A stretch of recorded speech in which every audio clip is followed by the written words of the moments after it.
মা, এই জামাইকে বলে আমার খোকার একটা কাজ করিয়ে দে না রাজার কাছে।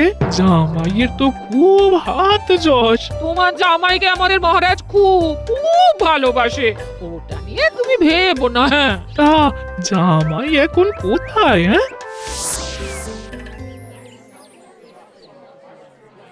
এ কোথায় এসে পড়লাম রে বাবা? এই ছোট মাছের দাম 3 মোহর। তুমি তো রাজকর্মচারী গোপাল দাদা, মহারাজকে বলো যে বাজার এখন বেজার মুখে করতে হয়। কি আর করা যাবে দাদা, আমাদের অবস্থাও তো ততই বচো। আড়তদারকে এই ছোট ছোট মাছের জন্য 2 মোহর করে দিতে হয়। 1 মোহর করে লাভ না রাখলে আমরা খাবো কি? বাজারে তো আগুন লেগেছে। না, মহারাজকে এই ব্যাপারে কিছু বলতেই হবে। দেখুন বলে যদি কিছু সুরাহ হয়, মহারাজ তোমার কথা তো খুব মানে। দেখি আজই রাজসভায় কথাটা তুলবো। এখন চলি, ঘরে গিয়ে স্নান করে 4টি ভাত গিলে রাজসভায় যেতে হবে।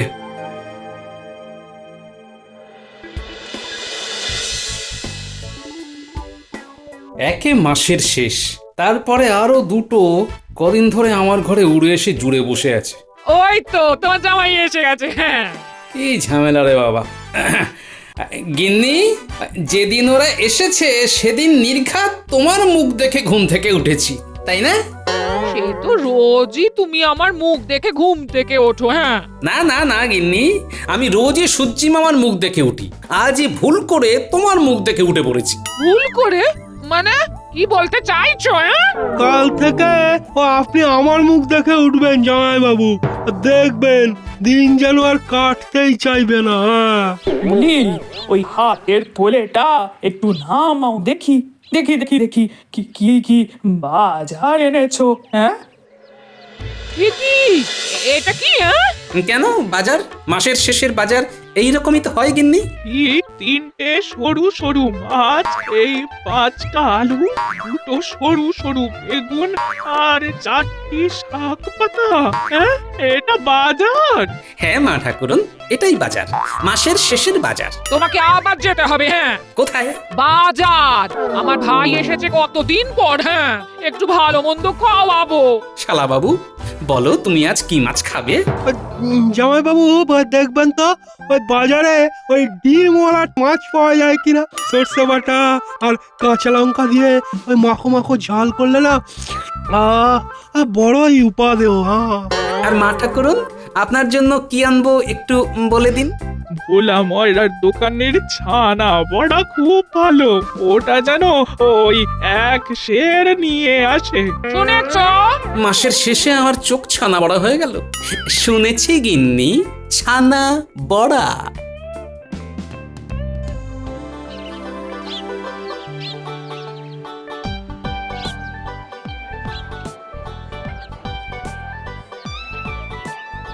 একই গোপাল দাদা, কিছু কি ভুলে গেছিলে? এই তো বাজার থেকে ঘরে গেলে। সে কি গোপাল, তুমি 2বার করে বাজার করছো, কি ব্যাপার? কি আর করব মন্ত্রী মশাই, কদিন ধরে আমার শালা বাবু আর শাশুড়ি ঠাকুরন এসে ঘর দখল করে বসে আছে, তাই ওনাদের আবদার মেটাতে আবার বাজার করতে আসতে হলো। তার মানে ঘরেতে অশান্তি শুরু হয়েছে। একটু খুঁচিয়ে দিয়ে দেখি। সত্যি কুটুম আসার আর সময় পায় না, মাসের শেষেই ওদের আসতে হয়। আমার কাছে কুমিরের কান্না কেটে লাভ নেই। আপনি ডালে ডালে চললে আমি পাতায় পাতায় চলি। আহা, শাশুড়ি ঠাকুরন আসবেন, তার আবার মাসের শেষ আর শুরু। না মানে মাসের শেষে তো হাত খালি। আমি জানি গোপাল, তোমার এখন টানতে খুব কষ্ট হবে। কষ্ট কোথায়?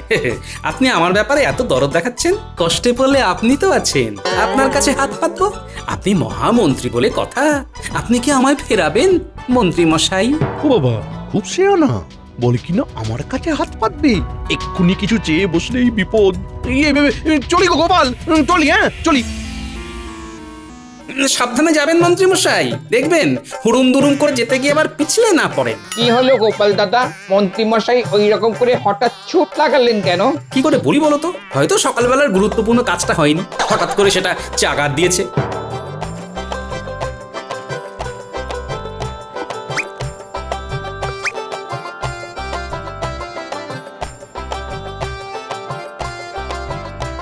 চলি গো।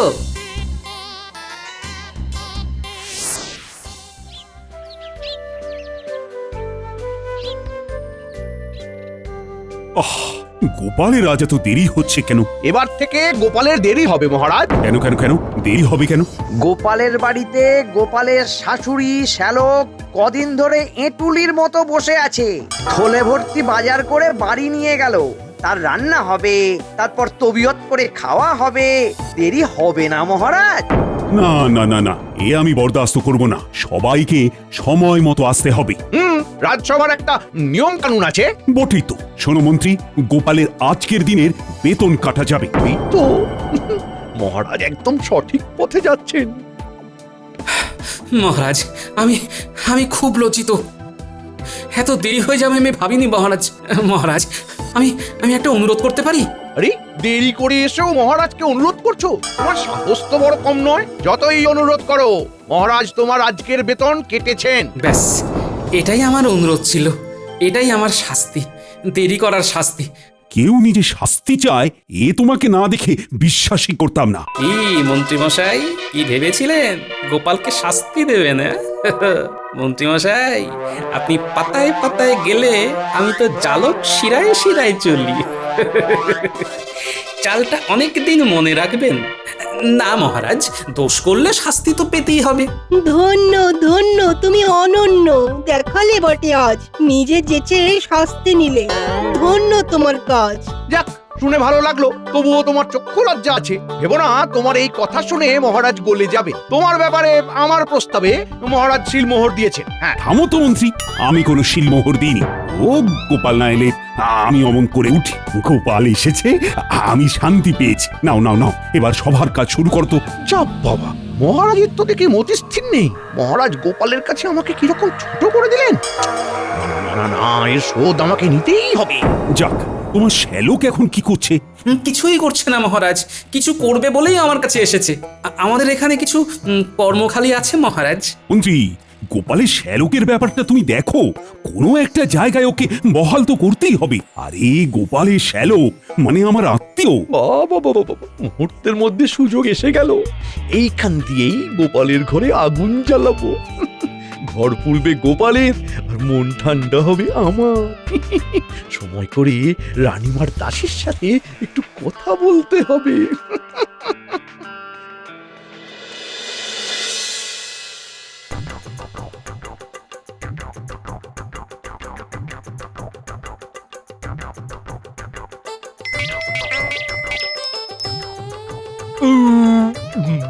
দিদি, মাছগুলো বেশ বড় ছিল। ভেতরে ডিম ভর্তি। আর তুই রেঁধেছিস খুব ভালো, সত্যি।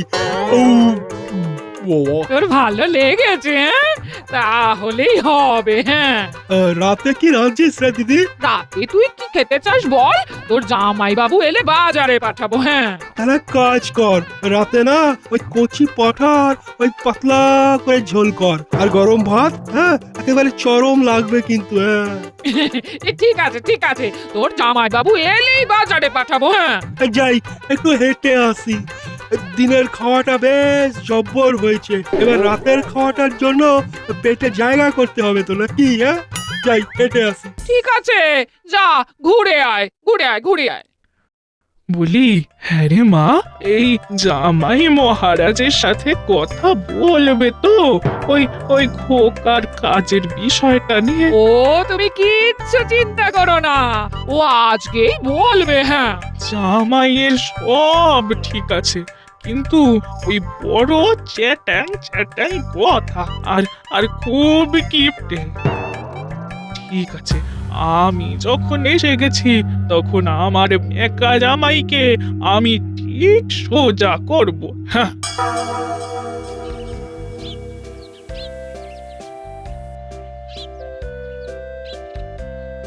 ভোলা, দাও দেখি এক সের সর ভাজা আর এক সের ছানা বড়া। হ্যাঁ,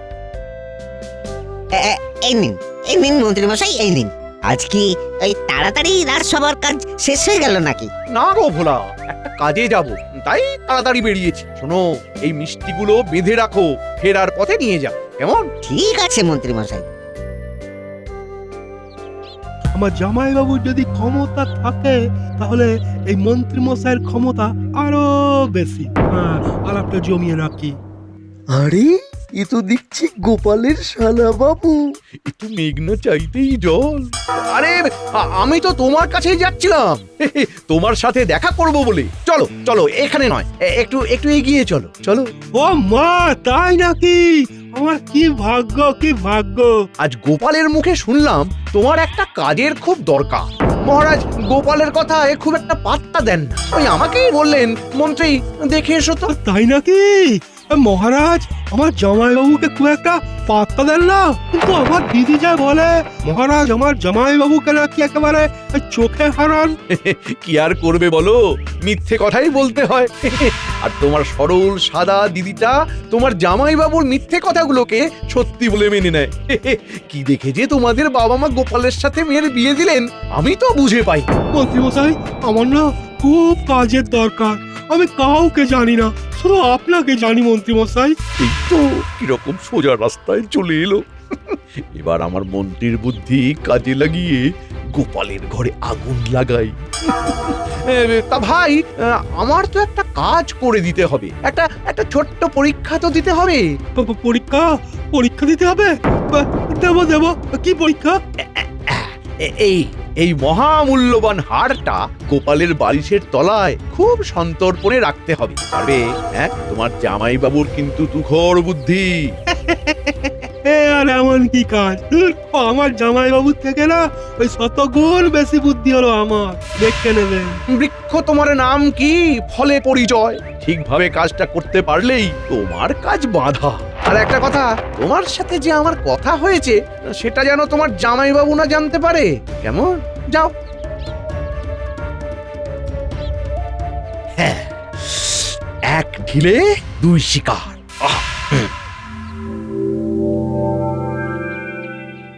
এই তো এখানেই রেখেছিলাম স্নানে যাওয়ার আগে। কোথায় গেল? কোথায় গেল? দাসী, দাসী! কি হয়েছে? কি হয়েছে রানীমা? কি কি হয়েছে? স্নানে যাওয়ার আগে আমি এখানে আমার চন্দ্রহারটা খুলে রেখে গিয়েছিলাম, এখন পাচ্ছি না। সে কি রানীমা? কোথায় গেল? আপনি ঠিক জানেন আপনি এইখানেই রেখেছিলেন? আমার যে কি হয়েছে, কোথায় কি রাখছি কিছুই মনে রাখতে পারছি না। আচ্ছা আচ্ছা দাসী, আমি কি পাগল হয়ে যাচ্ছি? কি কি হলো রানী? এত কান্নাকাটি করছো কেন? মহারাজ, মহারাজ আমার এই বাড়ির জন্মদিনে যে চন্দ্রহারটা আপনি দিয়েছিলেন সেটা পাচ্ছি না মহারাজ। হ্যাঁ, পাচ্ছ না মানে? কোথায় রেখেছো? সেটাই তো মনে করতে পারছি না। আমার যে কি হলো কিছুই বুঝতে পারছি না মহারাজ। দাসী, তুমি কি কিছু জানো রানীমা কোথায় রেখেছে? না মহারাজ। এটা নিয়ে এত শোরগোল করার কিছু নেই, একটু ঠান্ডা মাথায় ভাবো, তাহলেই খুঁজে পাবে। আমার প্রাসাদে কেউ তোমার গহনাতে হাত দেবে না, আরে সবাই খুব বিশ্বাসী।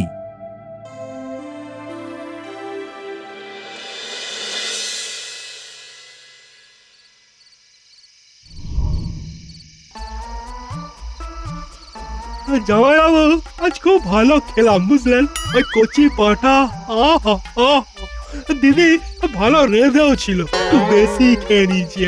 এই তো খাবার বয়স, এই বয়সে খাবি না তো কি বুড়ো বয়সে খাবে? তা যা বলেছেন জামাইবাবু। কাল কি আনবেন বাজার থেকে? এখনো কিছু ভাবিনি, কাল সকালে ভাববো। আমি এখন ঘুমোবো, তুমিও ঘুমিয়ে পড়ো শালা বাবু। কাল তোমাকে নিয়ে মহারাজের কাছে যেতে হবে তো। জামাইবাবু, আপনাকে না আর ওই মহারাজের কাছে আমাকে নিয়ে যেতে হবে না। সে কি শালা বাবু, তুমি তো আমাকে রাজসভায় কাজের কথা বলেছিলে। ওগেন্নি, শুনে যাও। কি হলো এখন এই রাতে আবার চেঁচামেচি কিসের? শুনে যাও, তোমার গুণধর ভাই কি বলছে। কি বলেছে? বলছে যে শালা বাবুর কাজের জন্য আর মহারাজকে বলতে হবে না। কি বলেছে বাছা?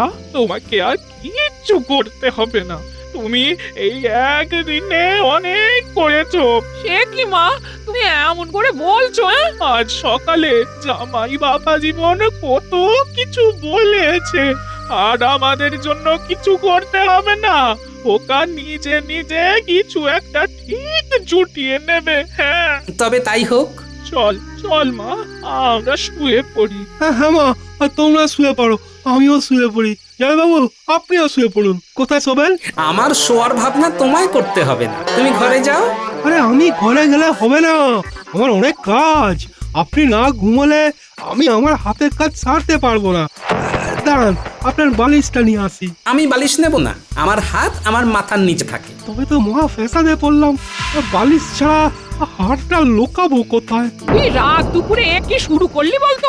তোর জামাই বাবু মাথায় বালিশ দেয় না, ঘাড়ে খুব ব্যথা, তাই রাজবৈদ্য বালিশ ছাড়া শুতে বলেছে। হ্যাঁ, কি ঝামেলায় পড়লাম, বালিশ ছাড়া শুলে কি করে হবে? কিসের ঝামেলায় পড়লি তুই খোকা? না ওই বালিশে আটকাচ্ছি আর কি। ওই জামাই বাবুকে খালি মাথায় ঘুমোতে দেখতে খুব কষ্ট হচ্ছে। আমি একটা বালিশ এনে রাখি, যদি জামাই বাবু পরে বালিশটা ব্যবহার করে। শালাবাবু বালিশের মধ্যে কিছু একটা গোলমাল করতে চায়। ঠিক আছে, দেখি বালিশের মধ্যে দিয়ে আমরা নতুন কি পেতে পারি। ঠিক আছে শালাবাবু, তুমি বালিশ নিয়ে এসে রেখে দাও, আমি ঘুমোচ্ছি, কেমন? ঠিক আছে ঠিক আছে, আপনি আমাকে বাঁচালেন জামাই বাবু। আপনি ঘুমিয়ে পড়ুন, ঘুমিয়ে পড়ুন, আমি আপনার জন্য বালিশটা নিয়ে আসছি। চলো চলো মা, চলো, চল চল চল দিদি চল। অবোধ শিশু এই বুদ্ধি নিয়ে রাজসভার কাজ করবে। হ্যাঁ মহারাজ, আমি খুব বাঁচা বেঁচে গেছি। আহ আহ কাল গোপাল তোর অপবাদে ধরা পড়বে। গোপালের সম্মান যাবে, আর গোপালের শালা তার নিজের জামাই বাবুকে ফাঁসিয়ে মুখ লোকাতে নিজের গ্রামে। এই হলো মন্ত্রীর বুদ্ধি, ইয়ে মানে কুটবুদ্ধি।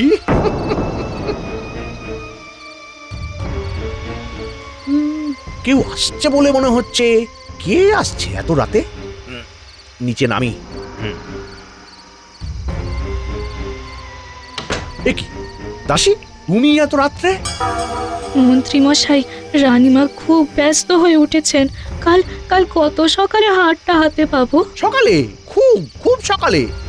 তুমি নিশ্চিন্তে যাও, রানীমার আরো কাছের হয়ে যাবে তুমি। আমি যেন ফেসে না যাই, শুধু এইটুকু দেখবেন।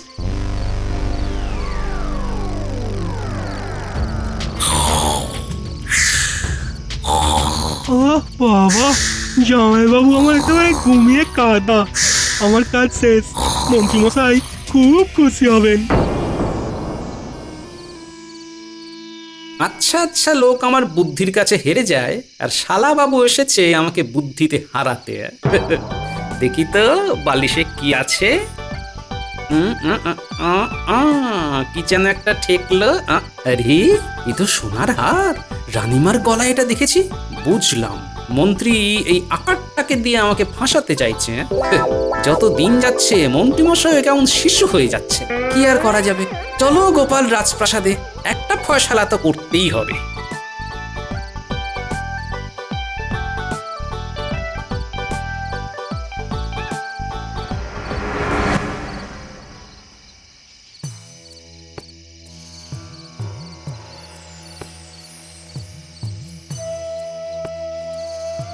মহারাজ, গোপাল দাদা আপনার সাথে দেখা করতে চায়। এত রাতে গোপাল? আমার মন বলছে গোপাল আমার গলার হার খুঁজে পেয়েছে। প্রহরী, গোপালকে ডাকো। তুমি একটু শান্ত হও, তোমার হার চুরি যায়নি, কোথাও আছে, আমরা খুঁজে পাচ্ছি না। তাহলে এখন গোপাল কেন এলো? হয়তো অন্য কোনো কাজ নিয়ে এসেছে। আসতে পারি মহারাজ? এসো এসো গোপাল। প্রণাম মহারাজ। প্রণাম রানীমা। বলো গোপাল, কি সুসংবাদ নিয়ে এসেছো বলো। এই হারটি আপনাকে ফিরিয়ে দিতে এসেছি। এই তো সেই হার। তুমি কোথায় পেলে গোপাল? সবটা কাল ভোরে জানতে পারবেন রানীমা। এখন আপাতত এইটুকু জানুন, কোনোভাবে এই হার আমার শালাবাবুর কাছে এসেছিল, এবং অবশ্যই আমাকে ফাঁসানোর জন্য। বাকিটা কাল সকালে শুনবো মন্ত্রীমশাইয়ের কাছে। এখন চলি। ধন্য ধন্য তুমি গোপাল।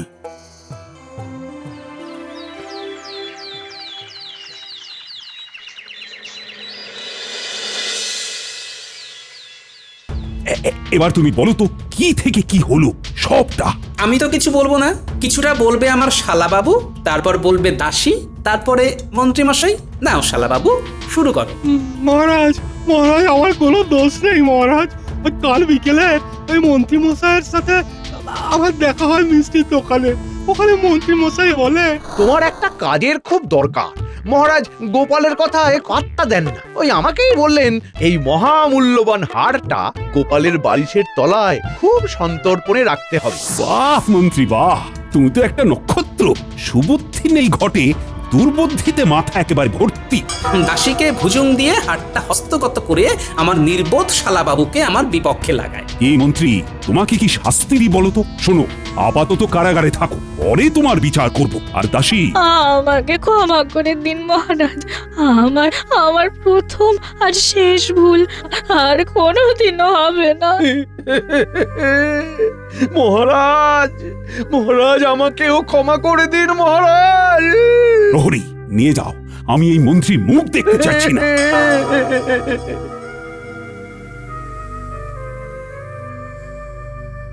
দাসী, তুমি আমার কাছে এসো, আর কোনোদিন এই রকম কাজ করো না, কোনোদিন না। কথা দিলাম রানীমা। গোপাল, তোমার কোনো চাইবার নেই? আছে মহারাজ, শালাবাবুর একটা কাজ। ঠিক আছে, ওকে তোমার সাগরিদ করে নাও। বুদ্ধি বিকশিত হোক, মাসিক 100 মোহর বেতন পাবে। ধন্য মহারাজ।